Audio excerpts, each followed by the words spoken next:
మన దేశంలోని కొందరు పోలీసులు లంచగొండులుగా మారి అవినీతికి పాల్పడుతూ సహాయం కోసం వెళ్లిన సామాన్య ప్రజల నుండి ఎంతో కొంత ముడుపు తీసుకోకుండా ప్రజలకు సహాయం చేస్తే వాళ్లు తినే తిండి కూడా వంటపట్టదు. అలాగే సామాన్యుడు అనుకోని ఎవరో తెలియకుండా ఓ విదేశీ వ్యక్తిని లంచమడిగిన పోలీసులకు ఎలాంటి షాక్ తగిలిందో ఈ వీడియోలో చూద్దాం. దానికి ముందు చిన్న రిక్వెస్ట్, మా వీడియోలు చాలా మంది చూస్తున్నారు కానీ మా ఛానల్ ని సబ్స్క్రైబ్ చేసుకోవటం మర్చిపోతున్నారు. వీడియో చివరి వరకు చూసిన తర్వాత మేమిచ్చే ఇన్ఫర్మేషన్ నచ్చితే ఈ వీడియోని లైక్ చేయడంతో పాటుగా మా ఛానల్ ని సబ్స్క్రైబ్ చేసుకుని పక్కనే ఉన్న బెల్ ఐకాన్ కొట్టేసి నోటిఫికేషన్ ఆన్ లో పెట్టుకోండి. చివరిలో మీ అభిప్రాయాన్ని మాకు కామెంట్ చేయటం మాత్రం మర్చిపోవద్దు. ఇక వీడియో స్టార్ట్ చేసేద్దాం. మొరాబాదిలోని రాంచీ యూనివర్సిటీ పీజీ విభాగంలో పార్కింగ్ స్థలంలో తన మోటార్ బైకును పార్క్ చేసి లాక్ చేశాడు ఆ వ్యక్తి. గంట తర్వాత వెనక్కి వచ్చాడు. అప్పటికీ తన బైక్ అక్కడి నుండి మాయమైపోయింది. దాంతో యూనివర్సిటీ మొత్తం వెతికాడు కానీ ఎక్కడా కనిపించలేదు. ఇక ఆ వ్యక్తి నేరుగా అక్కడి నుండి దగ్గరలో ఉన్న గోండా పోలీస్ స్టేషన్ కు వెళ్లాడు. సార్, యూనివర్సిటీ దగ్గర పార్క్ చేసిన నా టూ వీలర్ ఎవరో దొంగలించారు. దయచేసి కంప్లైంట్ తీసుకుని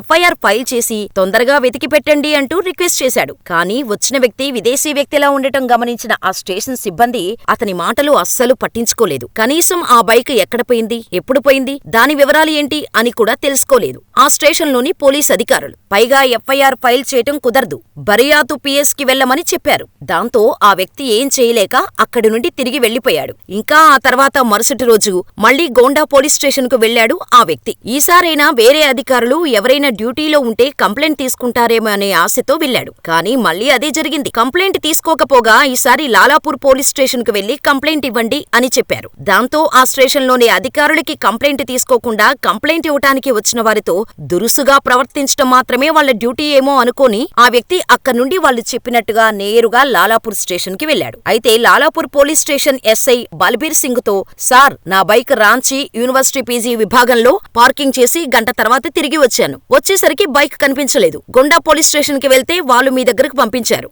దయచేసి కంప్లైంట్ తీసుకుని ఎఫ్ఐఆర్ ఫైల్ చేసి నా బైకును వెతికిపెట్టండి అని లాలాపూర్ ఎస్ఐని రిక్వెస్ట్ చేశాడు ఆ వ్యక్తి. కానీ ఎస్ఐ బల్బీర్ సింగ్ మాత్రం ఆ వ్యక్తిని చూసి ఇష్టమొచ్చినట్టు అరుస్తూ, ఎవరు నువ్వు, ఎక్కడుంటావ్, ఏ దేశం నీది, ఇక్కడేం పని నీకు అంటూ అవమానకరంగా మాట్లాడి ఆ వ్యక్తి స్టేషన్లోని అందరూ సిబ్బంది చూస్తుండగానే అస్సలు సంబంధం లేని ప్రశ్నలు వేయడం మొదలుపెట్టాడు. దాంతో ఆ వ్యక్తి విసుగు చెంది వాళ్ల ప్రవర్తనా తీరు అర్థం చేసుకుని అక్కడి నుండి బయటకు వెళ్లిపోయాడు. అంతలో సీజ్ చేసిన వాహనాల స్థలంలో ఆ వ్యక్తి తన బైకును చూశాడు. ఇక బైక్ అక్కడే ఉంది అని తెలుసుకున్న ఆ వ్యక్తి లారాపూర్ పోలీస్ స్టేషన్ ఇన్ఛార్జ్ అధికారి బిఎన్ సింగ్ ను కలిశారు. దాంతో స్టేషన్ ఇన్ఛార్జ్ బిఎన్ సింగ్ దొంగతనం నుండి బైకును రక్షించి పోలీసులు అక్కడి నుంచి బైకును తీసుకెళ్లారు అని సమాధానమిచ్చారు. కానీ బిఎన్ సింగ్ మాటలు ఆ వ్యక్తికి ఏం అర్థం కాలేదు. పైగా తీసుకెళ్తే తీసుకెళ్లారు, కనీసం బైక్ ఎవరిది, దాని అసలైన ఓనర్ ఎవరు అనే కనీస వివరాలు కూడా ఎంక్వైరీ చేయలేదు. దాంతో ఆ వ్యక్తి రాంచీ శివార్లోని హాల్లో ఒక సమావేశానికి హాజరయ్యేందుకు ఇన్స్టిట్యూట్ ఫర్ హ్యూమన్ డెవలప్మెంట్ నుండి మోటార్ బైకును తీసుకుని బయలుదేరాడు. కానీ మధ్యలో యూనివర్సిటీలో చిన్న పని ఉండటం వల్ల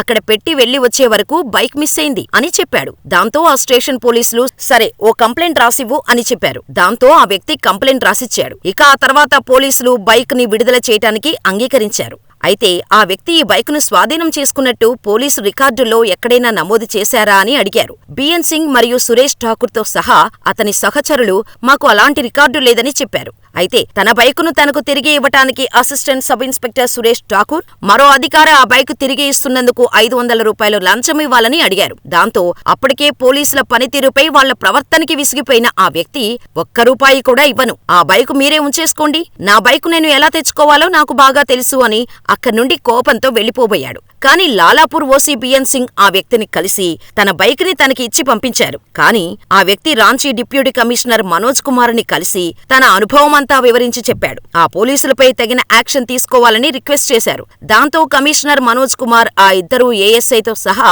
మరో అధికారిని జీఎన్రీస్ ముందే స్పాట్లోనే సస్పెండ్ చేశారు. సూపరింటెండెంట్ ఆఫ్ పోలీస్ జయరాముని విచారణకు ఆదేశించారు. అయితే ఆదివారం నాడు ఒక బైకు కనిపించిన స్థితిలో పడి ఉందని గోండా పోలీసులు మాకు సమాచారం అందించారు. రాత్రి పెట్రోలింగ్ బృందం దానిని రక్షించడానికి పోలీస్ స్టేషన్ కు తీసుకువచ్చింది. ఆ తర్వాత అతను స్టేషన్ కు వచ్చినప్పుడు డ్రేస్ కు బైక్ ఇవ్వబడింది. ఇక డ్రేస్ నుండి లంచం అడిగిన పోలీస్ అధికారి గురించి తన వద్ద ఎటువంటి సమాచారం లేదని అతను చెప్పాడు. స్టేషన్ ఇన్ఛార్జ్ బిఎన్ సింగ్ ఆ విషయంపై రాంచీ డిప్యూటీ కమిషనర్ మనోజ్ కుమార్ మీడియాతో మాట్లాడుతూ, డ్రేస్ చిత్తశుద్ధి ఉన్న వ్యక్తి, మేము ఆయన ఫిర్యాదు నిజమైనదిగా పరిగణించాము. ఇద్దరిని స్పాట్లోనే సస్పెండ్ చేశాం. నేను దానిని ఎస్ఎస్పీ రాంచీకి కూడా ఫార్వర్డ్ చేశాను. అతను ఆ అధికారులపై క్రమశిక్షణా చర్యలు తీసుకుంటానని చెప్పారు అని చెప్పారు డిప్యూటీ కమిషనర్ మనోజ్ కుమార్. ఇంతకీ ఆ జీన్ ట్రీజ్ ఎవరో తెలుసా?